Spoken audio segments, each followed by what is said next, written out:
sprawl. All right, so far, if you're up to this point, unless you have decided to listen to all the notes before you have completed your reading, I believe you should be on this portion in your textbook. I could be a day ahead of myself. But for those of you who were able to come to the mixed class on Tuesday during fourth period, and for you in my fourth period who saw the documentary Radiant City, we do have experience with urban sprawl. Okay, you have been exposed to it, but even those of you who live in Louisville or you travel through Flower Mound, Plano, Frisco, anything like that, you also have you also have experienced urban sprawl because it's all over. Okay, it's all over. We even discussed it a little bit in class. Again, I know fourth period, but it is all over. Okay, urban sprawl, unrestricted growth of housing. Now, please make sure that you know that urban sprawl is different than urbanization. Urbanization is the growth and movement towards cities. That has its pros, its cons. You can have zoning, you can have code enforcement. That's one thing. You can have planned cities and their urbanization. Urban sprawl is unrestricted growth of housing, commercial developments, and roads over large expanse of land. Little concern for urban planning, and that is the difference. Okay? That is definitely the difference. I know that some of those communities that I previously mentioned, they, uh, I would say that most of them have had more success or are more towards the urbanization through urban planning as opposed to sprawl, but some sprawl has occurred. There is sprawl in Louisville. You can drive around, and I tried to emphasize to you before, just look around and see where things are and be like, why is that there? Why is that there? Why is it there? And sometimes there is no answer, and it does not make sense why the auto mechanic shop is right next to the daycare. Well, one of those reasons could be because of sprawl. You know, businesses bring in money. They pay taxes to the city, they pay property taxes, they pay, the sales tax goes into the city, then people come into use that business, and maybe they stop at another business which generates more money, and so sometimes planning just kind of takes a back seat. Okay, just kind of takes a back seat. I am not going to test you on this. You do not have to know 1 through 20. You do not have to know the states, but you do need to know an idea. One of the things you've had to do in this entire class is get an idea of where things are. Okay, where things are. Now, I will say that in saying that, no planning, this looks pretty planned, doesn't it? I would say that it looks pretty planned. And this is one area where I kind of find the definition a little gray and fuzzy because, it says here with little concern for urban planning. Well, that looks pretty planned to me. It looks like a lot of planning went on in that. But maybe they're thinking forethought, maybe they're thinking resources, some of those things that were covered in that video, Radiant City. I don't know. You can kind of form your own thoughts, your own opinions here. We can read over some of the bullets. Some prime agricultural land may be lost through construction of isolated housing developments. So that's one area that, even though it is planned sprawl, but it's sprawl nonetheless instead of just urbanization or urban planning, because prime agricultural land can be lost through the construction of isolated housing developments. Okay. Other sites lie fallow, which means in waste. Okay, while speculators await the most profitable time to build homes on them.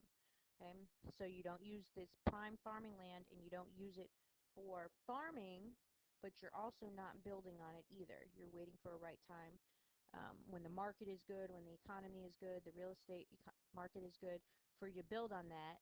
Even though you know it's good fertile soil and you could be growing crops and food on it, you decide not to do anything with it. Okay. Now, low density suburb also wastes more energy, especially because the automobile is required for most trips. Again, this looks very planned, which means maybe not sprawl, but it is sprawl because of this. Okay, a low density suburb wastes more energy. because you have to drive everywhere. Okay? And there are no trees for cooling, for shade. There are no trees to protect for heat. There are no trees to protect for winter. I mean, there's just, like I said, you can read it. You can form your own opinion. If you didn't see the documentary Radiant City, I would advise you to see the documentary Radiant City. The boy is in it. It's funny. Anyways, it is a documentary, not a movie. And it does kind of show you both sides of to sprawl or not to sprawl and viewpoints and stuff like that. And I just would suggest you seeing it. Again, fourth period, we've seen most of it. In third period, you will see it on Friday in class. And fourth period, you will finish it up on Friday in class. Okay? All right. Move here. You've probably read this already. New housing is built either in older suburbs inside the greenbelts or in planned extensions to small towns. Restriction of the supply of land has driven up housing prices in Europe. Okay.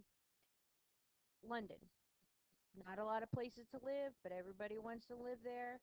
It's scarcity. I realize you have not had economics yet. Just believe me in that concept. The more people want something and there are less of there is of that product, the more expensive the product is going to be. Okay?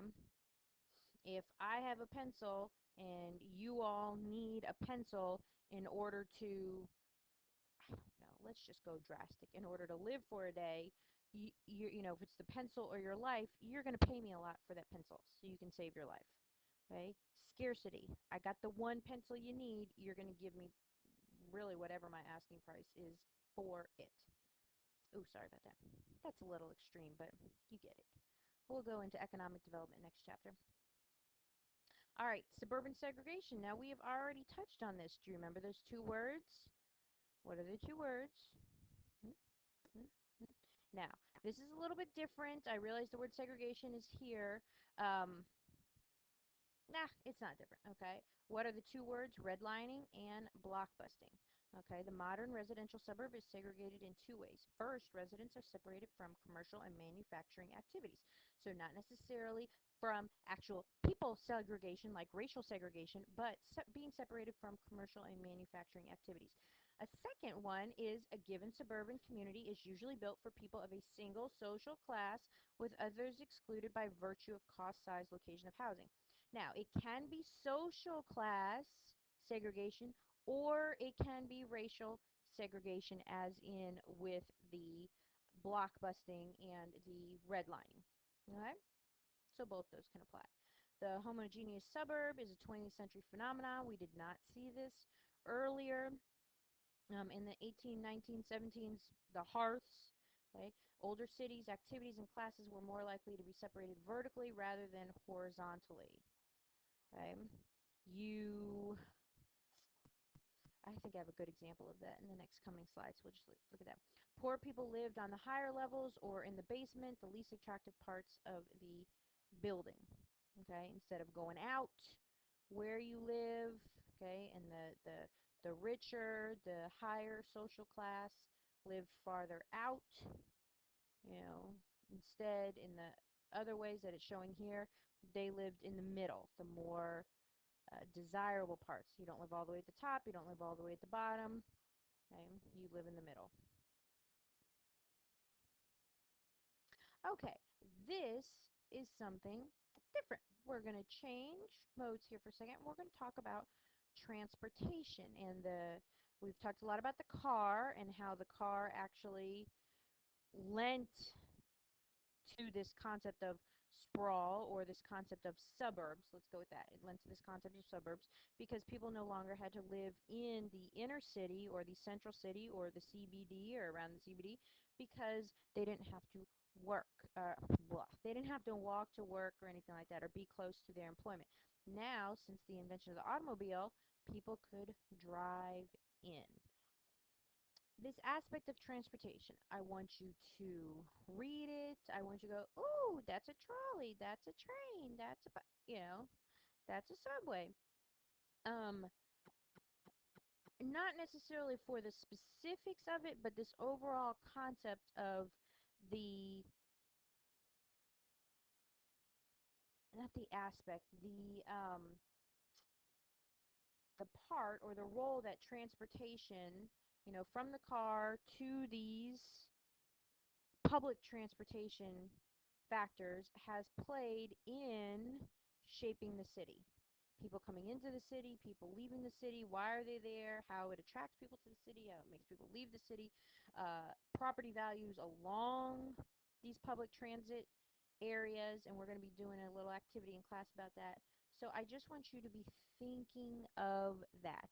And also because you have an example of that here right in your backyard. Okay, the DART line just opened up. I mean, we've had buses and cabs, although that's not public transport. But now we have the green line, the red line, the blue line. Denton County now has a train line. So this aspect of public transportation that you are seeing on this slide really is applicable to you.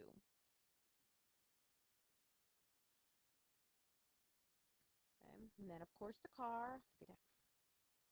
Do you know that interstates that end in a zero run east and west? Like here in Texas, Highway 10 or Interstate 10, Interstate 20, Interstate 30. They run east and west. And interstates that end in a 5 run north and south. Okay, I-95, Interstate 5, Interstate 75 over here. And then interstates that end in a 9, a 7, a 4, they usually run across the state. Okay, they kind of run diagonally at an angle. They run across the state.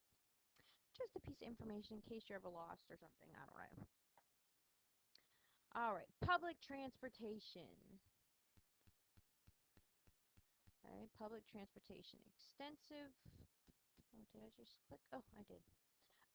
Because few people in the United States live within walking distance of their place of employment, urban areas are characterized by extensive commuting. Now, here is something I want you to think of. How many people, I wonder, live within walking distance of their place of employment, but don't want to walk to their place of employment? I live within, what, 3 miles? I can walk 3 miles. I can walk 3 miles easy. I don't want to walk to school. I don't want to walk to my place of employment. I don't want to walk home from my place of employment. But I could if I had to. But I don't ever want to. And hopefully I never have to. Okay? So that's something I wonder, I've always wondered, what is their concept? Few people in the United States live within walking distance of their place of employment. What is that concept of walking distance? A couple blocks? 5 blocks, 10 blocks, a mile, I don't know.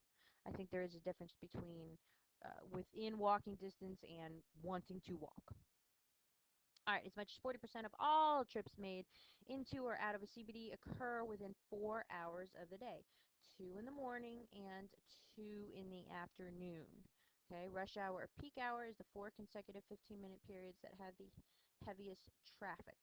Okay, most all Americans still prefer to commute by car.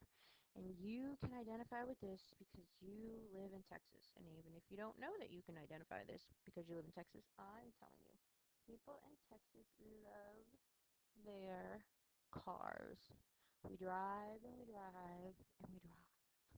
Okay, public transportation is cheaper, it's less polluting, and more energy efficient than the automobile. But oh, my car.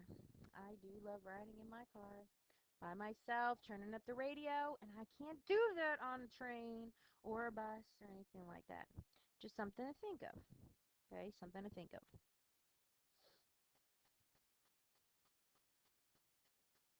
All right, rush hour commuting. Automobiles have costs beyond their purchase and operation. Delays imposed on others, increased need for highway maintenance, and construction of new highways and pollution. Again, just this concept of what does, I don't want to say car versus public transportation, but you could frame it in that format if you want. But what are the pros and cons? Just as what are the pros and cons of city living, true urban city, inner city living, as opposed to suburban living? Okay, start forming some opinions. What do you think? It would help you understand some of this also. Okay, reading about buses and trolleys. New rapid transit lines. Okay, the one exception to the downward trend in public transportation is rapid transit. What's rapid transit? Those are our lines, okay, our subway lines. Cities such as Boston and Chicago and Dallas have attracted new passengers through construction of new subway lines and modernization of existing services.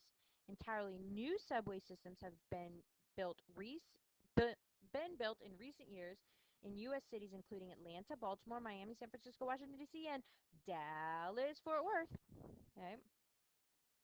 Subway ridership in the United States has increased 2% each year since 1980s. Have you been on the train? I've been on the train. I like going on the train. There's some shady characters sometimes on the train or around the train, but I have enjoyed the rides that I have taken from the Carrollton station, this first stop, which we'll have a map here in a second, down to Fair Park, down to the West End, Victory Plaza, and things like that. I've enjoyed riding the train. Okay, trolleys as fixed light rail transit.